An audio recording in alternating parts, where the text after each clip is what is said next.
Hello and welcome to 3.0 TV. I am Vishaka Thakur and you're watching our special show ETF Watch Crypto Edition.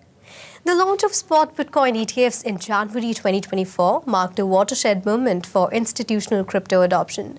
Well, since then, the 11 spot Bitcoin ETFs of financial giants such as BlackRock, Grayscale and Fidelity have attracted over $40 billion in net inflows. And they now hold over $129 billion in assets under management.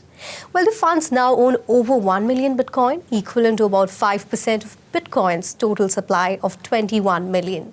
For institutional investors, the ETF is becoming the best tool to take advantage of buoyancy in the crypto markets. So to discuss in detail about rising institutional adoption of crypto and how one can leverage Bitcoin ETFs, I am joined by Mr. Srinivas L, the Managing Director and CEO of 9Point Capital. So welcome to ETF Watch, sir. Thank you, Vishaka. Pleasure to be here. It's a pleasure to have you, sir. And to start with, can you please start with explaining what crypto ETFs exactly are? So, you know that there are a lot of ETFs that are basically derivatives of real-world assets. You have gold ETFs, you have other various different kinds of ETFs. So, in that parlance, BlackRock and other large financial institutions, they saw that Bitcoin is here to stay.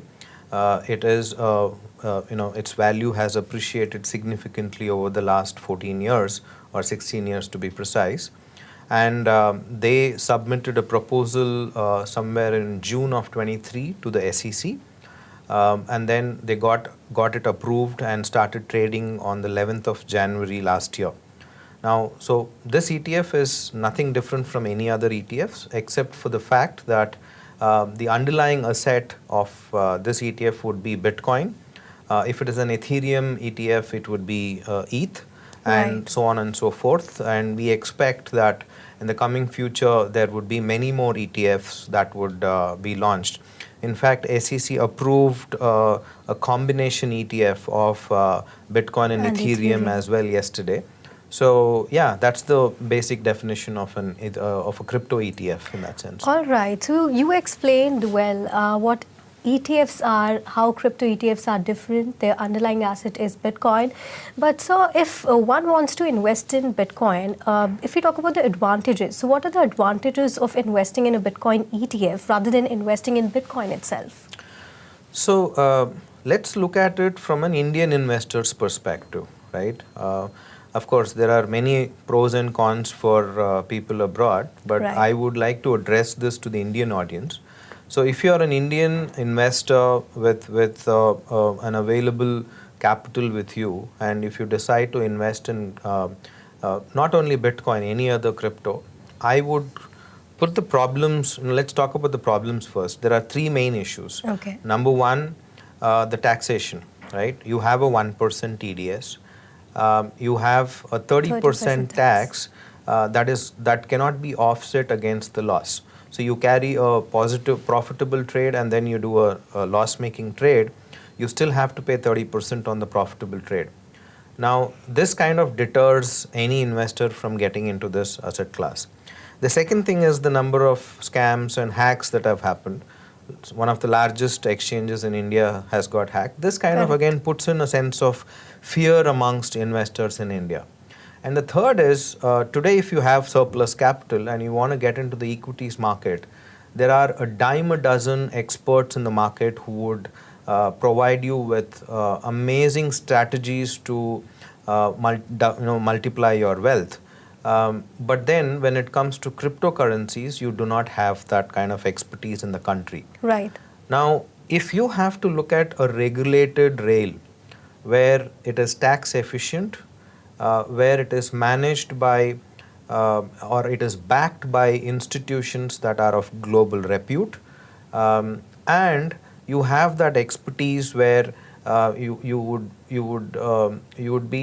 would have that sense of security, right? Right. That is when you would look at a Bitcoin ETF, because number one, it's institutions like BlackRock, Fidelity, you have Grayscale. All these guys are of global repute. In fact, BlackRock's AUM is larger than the GDP of our country.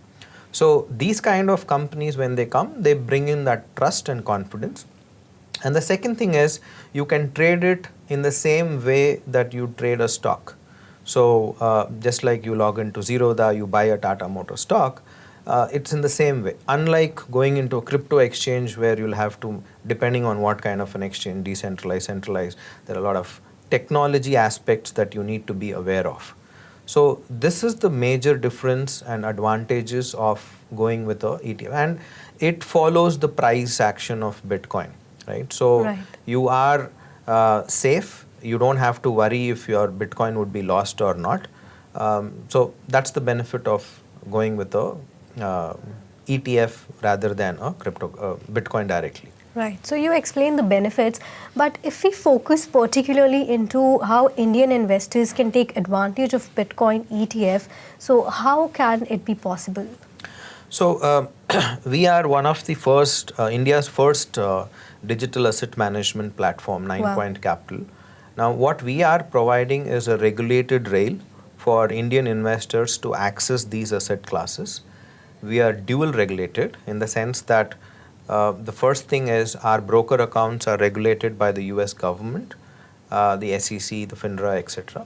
And the second thing is we are also, our broker accounts are in Gift City and hence under the purview of IFSCA, which is the Gift City regulator. So we also provide a $500,000 insurance, which is by the SIPC, which is a government body of the US. Right. So that if there is any problems with the broker, you have a secure coverage there for $500,000. Now you do have on the other side LRS, so you do have about $250,000 that every Indian citizen can remit abroad for various uses, which would be travel, medicine, education, vacation, and also to invest in equities in public markets. Of course, there's no margin trading, etc. that's possible, but as investment into an equity, you would be able to buy these stocks. So we are facilitating a seamless experience for our customers where they can come, they can create an account, do their KYC quickly, their account is created, they transfer their funds, and there we offer separately managed accounts, which means it's equivalent to the portfolio management services that you see in India. So we have experts who manage these funds on a particular AUM fee and a performance fee after we hit a certain hurdle rate. Right. So we have kind of, we are currently focusing on high net worth individuals, ultra high net worth, family offices and corporate treasuries. But very soon we'll be launching it for the public also, where you could buy these ETFs for as low as $10, $100. Now, since we are speaking mostly about Bitcoin ETFs, so it is very important to understand that what were the factors that led institutions adopt Bitcoin ETF? So, if you look at this as an asset class, right, Bitcoin mimics gold. And if you just spend about an hour on YouTube, you will find thousands of podcasts and discussions talking about the same topic, but it's very relevant that we reiterate these again and again. Bitcoin as an asset class, it is energy that can be transmitted, it's value that can be transmitted from anywhere to anywhere in this world at a fraction of a second. But more importantly, Bitcoin is the first digitally native asset that's been created. You know, if you see music, you had vinyl records, then you have cassettes, then CDs, then MP3. Right. So it had this transition. Similarly, books or your retail shopping experience, everything has moved online. But money was always been physical. You never had a money that was digitally born. True. Bitcoin is the first asset that way. And it has, in spite of all the negativities around it, for the last 14 years, it's given a CAGR of 167%. So 1,000 rupee invested in 2013 would be about 3.25 crores into 2023. Now that kind of a return, a lot of people have missed. And that is where institutions, a very good example would be, as you said, those numbers have changed. BlackRock is at about $60 billion now, yes. and Grayscale and your Fidelity have about $20 billion each. So it's about 100 out of the 125 billion. These three institutions have $100 billion. Correct. Now, BlackRock CEO Larry Fink was, he was very vocal against Bitcoin, and now he's turned into a proponent of Bitcoin, primarily because they understand that this asset class is here to stay. It has very strong fundamentals. It has very strong growth potential, and more so, a lot of their customers are asking for it. Yes. So institutions and HNIs, family offices, they have a different perspective of looking at investment. They need their fund manager, their portfolio manager to provide this asset class. So when you start getting so many requests, obviously the institutions have to look at how they can offer these services. So that was the inception, I would say, where and it's not that they started off in June and got approved. It's been in the works for the last couple of years. They've been exploring. They did a lot of risk analysis. Right. Finally, after, there are thousands of cryptocurrencies. Why only Bitcoin? Why only Ethereum? So there is a level of, there is a threshold that a cryptocurrency needs to reach before even these people would consider that as a coin that can get into an ETF. Right. So looking at the prospects, the growth, the future of Bitcoin, institution, and the customer demand, that's number one. So do you think that Bitcoin's limited supply of 21 million is also a major factor which is contributing to the rise of institutional adoption, along with the Trump administration and the new acting chair, Mark Ueda, and also a lot of other asset managers such as Rex Osprey recently filed for some meme coin ETFs as well? So see, when you talk about limited supply, you already have 19 million Bitcoins already minted, right? There's not much, and then almost about 8 to 9 million Bitcoins are lost, or the keys are not to be found, etc. 2 million is with Satoshi's wallet, the Genesis wallet. Now, BlackRock holds about 2.57%, and the other two top 5, right? So it's already there. Now, Bitcoin's price appreciation is a different fundamentals that work on it. So there is going to be more demand. Institutions are interested in this because of the scarcity.